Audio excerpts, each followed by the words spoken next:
Hey, what's up guys? This is Anthony from Anthony's Customs, and for this review, we are looking at the Jakks Pacific SAMUS ARAN from Metroid Prime 2. This is part of their $10 line of figures.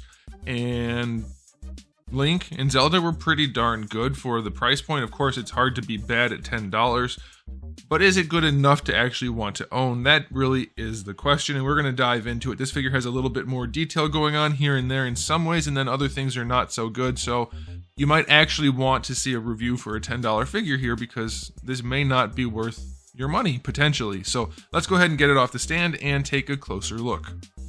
I will note before I get rid of the packaging here that the coloring is definitely not accurate to the source material, not surprising.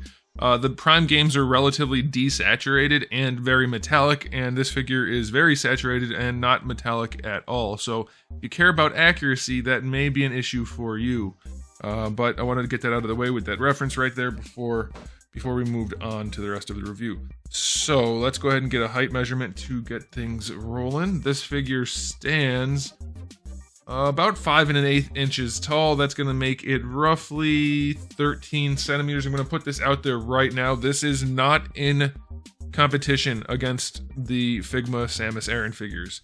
If you want to spend more money, get those for sure. If you can't spend the money or don't want to, then this is your only option. There's no reason to compare the two because they're not even close in terms of quality or price. It would just be silly. Here she is up against Marvel Legends Darwin. I almost forgot Darwin's name there for a minute. Very small comparatively speaking. Okay, so let's do a quick question of the day. Which suit for SAMUS is your favorite? You can pick any suit you want. You could pick anything, whether it's different suits from within a game or just the game itself. If you want to pick like the one you consider the main, whatever you want to say, let me know. For me, it is definitely the Super Metroid. I can't remember now. Is the various suit the purple one, and then just the normal suit is the regular orange one? I want the orange Super Metroid suit. That's the one. Don't want the purple. Okay, so let's go ahead and get into the aesthetic. Definitely not bad for a $10 figure. It has more paint on it than a Marvel Legends figure by far, and the detail paint is pretty darn good. So let's look at that first. We'll start with the arm cannon. You can see the little shaded yellow to orange on there. Very clean, surprisingly good. There's not much else going on. A little bit of scratched paint back there on the gun arm. And then the elbow is definitely the wrong orange, this painted part right here. But the detail paintwork is very, very nice, and you can see the same sort of thing on the leg. That doesn't have any shading in it, but the gray and the green on the upper leg and lower leg are both surprisingly well done. They also painted the bottom of the foot, which they definitely didn't need to do. They did. The paintwork on the legs, it's not bad. The yellow is what's painted, which is strange because yellow is very hard to paint, but then again, so is orange. This orange is painted. There are definitely blemishes and problems here and there, but it is not bad for a $10 figure. You can see even on the hand over here, that's painted surprisingly well. And then up on the shoulder pads, it's not perfect, but they did put the dark gray in there and then the little green bits, and it looks pretty good. Again, not perfect. Mine's missing some paint here. You may need to buy a couple of these and do some part swapping if it's possible. I haven't tried. I'm sure it is. But they do look pretty good overall. You can see they did add a little bit of detail back here for her thrusters. And then the chest, it's not quite the right shape for this right here because that would be going up and over. You can kind of see where it should be painted on that butterfly joint, and it's not, but the green is still there. And then the face part is actually surprisingly well done because they even did some shading on the visor to give it a little bit of a more realistic look. So it is surprisingly well done for a $10 figure. There's a lot more paint on it than this figure, and it's probably at least as clean. So that's a $26 figure from Hasbro, $10 from Jakks Pacific. So paint-wise, I'm pretty happy with it. Sculpt-wise, I think it's pretty good. The arm cannon might be a little bit long. It's really noticeable when you try to pose the figure, but overall, the sculpt is solid. It's sharp enough for the scale and price point that if you wanted to repaint it, you could definitely bring it to life pretty darn well. It's not going to be a high-end collectible, but it's still solid, so I'm pretty pleased with that. And there's no glaring problem with any articulation being hideous or anything like that from just a neutral pose. So aesthetically speaking, this figure is going to get a 9 out of 10. For a $10 price point, no problem, really. I mean, obviously there's room to improve, but no one's going to complain. They're going to be like, $10, that's way too much for all this paint. It's not going to happen. Now, as far as accessories go, we do get the Morph Ball, which is good enough. I mean, there's nothing really to talk about here other than the paint. The sculpt is sharp, and the paint is okay. They did the dark orange and then the green, and that's it. And it's fine. I don't know how many people are actually going to want to use it for anything. It doesn't have a peg hole or anything like that, but you do get it. And it might even be the accurate size, give or take. It looks like it might be a touch small, but either way, not bad. I'll go 5 out of 10. A blast effect would have been much better, I think, or maybe a little missile or something. I still have those files I made. I might sell some Super Metroid style missiles and super missiles at some point for the Figmas. Anyway, let's go ahead and move on to the articulation. Definitely where this figure falters the most. The head is technically on a ball peg. These figures are so small, it's hard to get them in frame without losing focus with my fingers. So you can move the head around a little bit, and that's it. Not much, just enough, really, just enough. Now, the really surprising thing about this figure is they put a relatively well-designed, well-thought-out, and well-functioning butterfly joint. You can bring those shoulders really far in.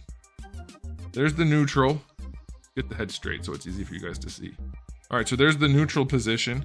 And then if you bring them forward, they go pretty darn far, and that's nice. I like the butterfly joint that they incorporated. It's a good idea. The shoulders have your standard rotation, so full range there, and then bringing the arm up, you can get it pretty far up. These guys have a little tiny bit of a slip joint going on right there. They can move up and down a little bit, and of course they have the hinge. So that's pretty good. So far, so good. Here's where we start to have problems. There's no bicep swivel at all here, so that destroys a lot of posability, and I'll show you in a minute. We do have a double jointed elbow. It's a huge joint that didn't need to be that big. They could have easily made that smaller and then made the bicep swivel fit. But I'll show you the arms. It's not good. Wow, who did that? Because that's not a budget thing. That's an inexperience thing. That's an incompetence thing. That is not based on the budget. That arm is unacceptable. And on this side, it's a little bit better, but it's not good. The gun hides it mostly, but still doesn't. It's awful. Those elbow joints are ridiculous. That is strictly an incompetence thing. Somebody along the line screwed up, and other people along the line didn't know any better. All right, for the wrists, you have a swivel and a hinge. I should say wrist because you only get the one. But the hand is actually sculpted really well, and the joint is fine. For the torso, you just get a waist twist.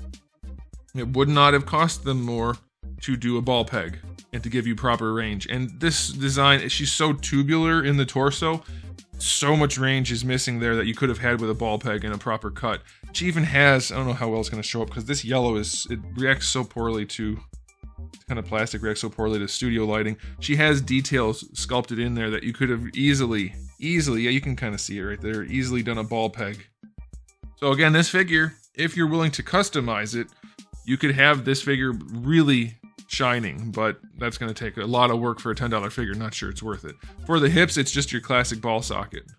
Old school ball peg. Not a ton of range, but also as much range as you can get out of a ball peg. So it should be okay. There's no thigh swivel though, so you only get whatever play is on that ball. So, yeah, it can do poses, but also it can't do that many because of the ball, and it's not super tight out to the side. Double jointed knee. Not as bad as the arm. Like, the knee is what you should have done. Don't get why they didn't. Proportioning's a little bit weird, but with SAMUS you can kind of get away with it because I don't think they adhere to strict realistic proportions. So the knees are fine. And then unfortunately the ankles aren't that good. You have a hinge, but you have no rotation at all. So it's very limited in just having that hinge. So the articulation blows. Overall, I'm going to give it only a 3 out of 10. Yeah, I know it's $10, so you can justify that if you want, but it is still crappy. I do want to show you the cannon pose that the butterfly joint would have accommodated if the arms had a bicep swivel, but they don't. So you can bring the arm forward that way, turn the head a little bit if you want. We'll even bring the arm down some, which you can't really do as well because of the way it's sculpted. So we'll bring it forward as far as we can. We'll bring this arm forward as far as we can. We'll bend the elbow, and then no bicep swivel to bring that arm down onto the cannon. So what the heck?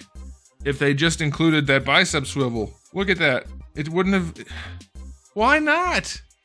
Oh, it would have been easier too because you would have had less paint. You could have just cut it right there and put a swivel in, which you can do technically on your own. Just be careful.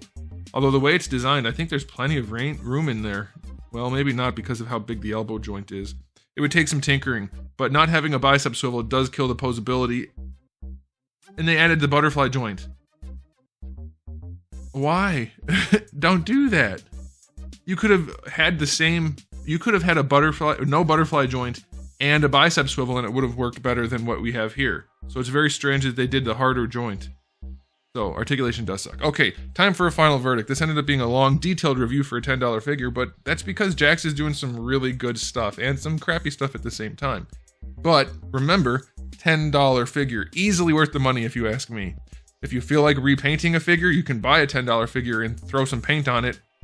It's a lot easier than throwing some paint on a $60 or $70 or $80 figure, at least for me anyway, as a customizer. But you could do that if you wanted to. So I'm still very pleased with this figure, but you do need to be aware of its flaws if you are thinking it's just wonderful because everybody can't stop talking about it. It is for the price, but remember, the for the price part is important. So I'm going to give it an overall rating of 8 out of 10 for $10. It's great, but no bicep swivel does pose a serious problem, and the elbows are hideous. And then other things don't work that well, so you are definitely trading something for that price. So there it is, guys. Thanks for watching. If you enjoyed the video, please do give it a thumbs up. If you didn't, give it a thumbs down, and if you haven't subscribed, you should. I have new videos almost every single day, and thousands already on the channel, so make sure you come back for all of that. And in the meantime, keep collecting.